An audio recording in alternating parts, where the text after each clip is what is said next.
March the 5th this year, a prestigious black tie dinner in Cardiff. A most unusual group of singers prepares to give the biggest performance of their lives. Their journey to reach this moment has been emotional and extraordinary. This night will determine the success or failure of their enterprise. For one thing unites this choir: cancer.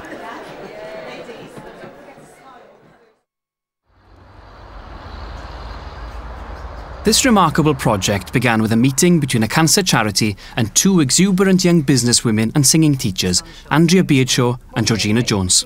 Well, we're always looking for new and innovative ways to support cancer patients, and we thought that a great way, especially here in Wales, would be to form a choir. And when we met Georgina and Andrea, we knew it was the perfect fit for the project, really.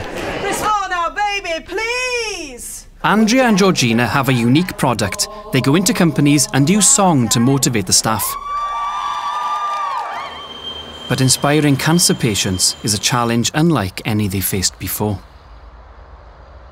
Word about the choir has been put out through numerous cancer support groups. Anyone whose life has been affected by the disease, sufferers, survivors, family, carers and bereaved, can join. But nobody knows how many will come along. So the first meeting is deliberately low-key, more about making friends than being forced to sing in tune. I don't know really what to expect. I've never done anything like this before. I've never been in a choir before. No. The main thing is we're going to have a laugh. Yeah. That's the main thing. That's good. Don't even sing in the bath or in the shower. Oh, I'll get you singing. What we do is we set up choirs with a difference. We don't use sheet music, and we do a lot of stuff by ear. So we record all the harmonies so you can learn them, because we normally teach people who've got no experience of music at all. So for the few of you who are saying, I can't sing, I've never sung. I'm tone deaf. It's not about the sound that you're producing, believe it or not, because collectively, when you're in a choir, you can make a beautiful sound. First of all, I had a redness on my breast, and they didn't know. They couldn't feel any lumps. I went to the doctors and she couldn't find anything. Linda Hurst from Pontypridd started her battle with cancer a year and a half ago.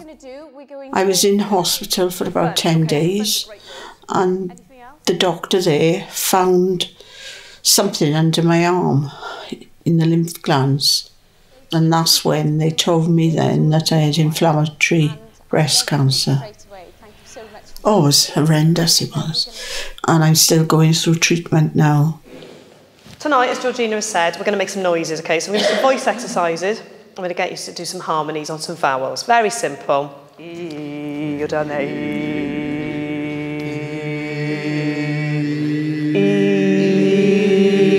lips forward like Shirley Bassey.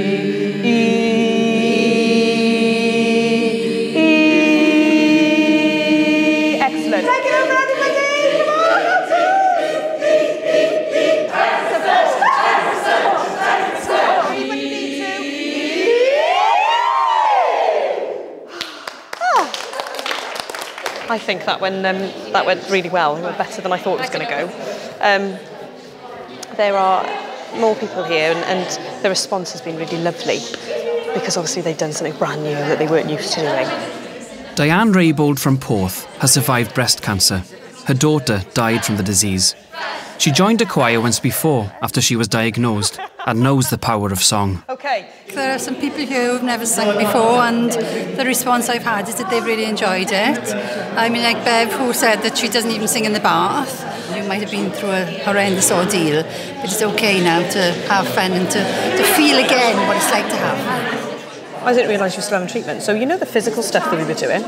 Yeah. Do we were breathing, all that? Do you think that'll help? Because you'll be doing some movement. If I can do a little bit of exercise. It's only gentle. That's right.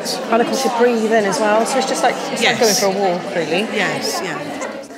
I think this is going to be a tough one for me, if I'm honest, and I think it's going to teach me a lot about what we do and the impact that we have on people. A special medley of well-known Welsh songs is being arranged for the choir by composer Dave Westcott. He's preparing new harmonies that are fresh and challenging, but not too complex for the limited rehearsals they'll have with these amateur singers.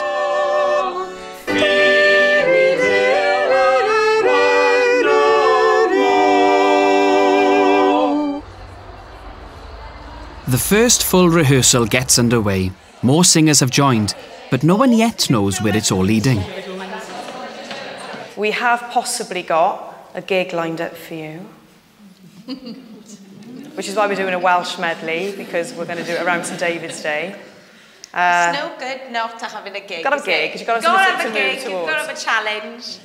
Should we do the arrangement? Yeah, let's start it. So you sing on the last Ar hyd y nos, you sing Ar hyd y nos.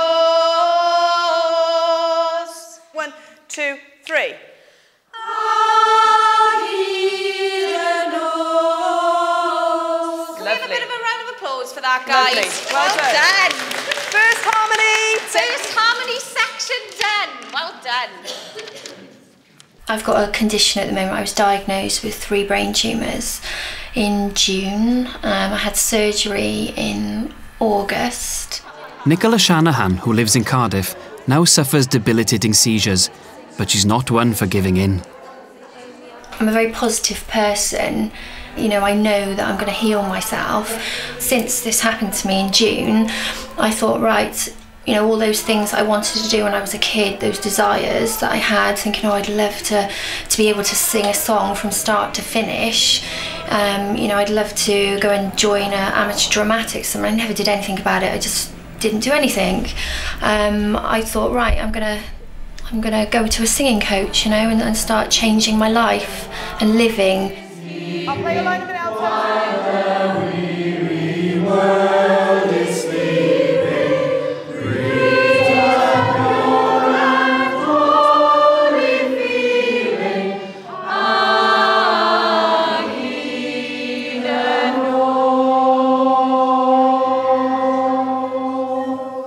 Okay. The first couple of rehearsals, when you're trying out anything, are a little bit, there's lots of waiting around and you don't feel really confident and you think that you can't do it and it's not going to sound right. Please stick with it, because it's going to sound fantastic. Please come back next week, even though you found it hard this week. It is hard with one vocal cord, it's hard, but I'm trying. Getting back to normality is incredibly difficult. You lose a lot of confidence. You don't know what's lying ahead of you. Until 3 years ago, Howell Jones from Llantwit Fadra had never even spent a night in hospital. But then he received the devastating news that he had head and neck cancer. I went to have an ultrasound check. They took some samples from it, and 2 weeks later I was given the news that it was a tumour, which was quite large at the time, and they needed to sort it out fairly quickly, really. And then I had a big operation on my neck, which took everything away, really, the tumour, my lymph nodes and everything else, and my salivary glands from this side of my face. And then I had a few operations to help with my breathing, because my nose was affected by it. So I started my radiotherapy about 3 months after my operation, and I had 6 weeks of that every day for 6 weeks. I'm doing quite well. If it would have come back, it would have come back within 6 to 12 months, according to the hospital. So, touch wood, I'm not doing too badly, and I'm still here, singing very badly in a choir now.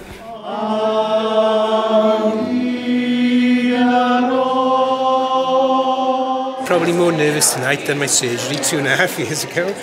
But as the night's worn on, you get used to it a bit, and just a bit of confidence to get back singing, which I used to enjoy before, but I haven't been able to do for a while now.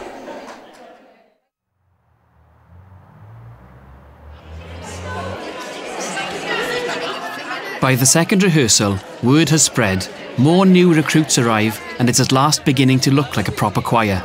But it also needs to start sounding like one. They're about to be told what's ahead of them. We've got 2 gigs for you planned so far. The first gig, and I don't want anybody running away when we tell you, because it's going to be great, and we're going to do it, aren't we, before I tell you? Yes! Let's do it a bit louder than that, shall we? Yes? Yes! Okay, the first gig is in front of Princess Anne. But even bigger than that, on the 5th of March, there is a St David's Day black tie dinner in the Hilton Hotel, which is 10 of us, and you are the guests of honour to sing. I know. And it's going to be great.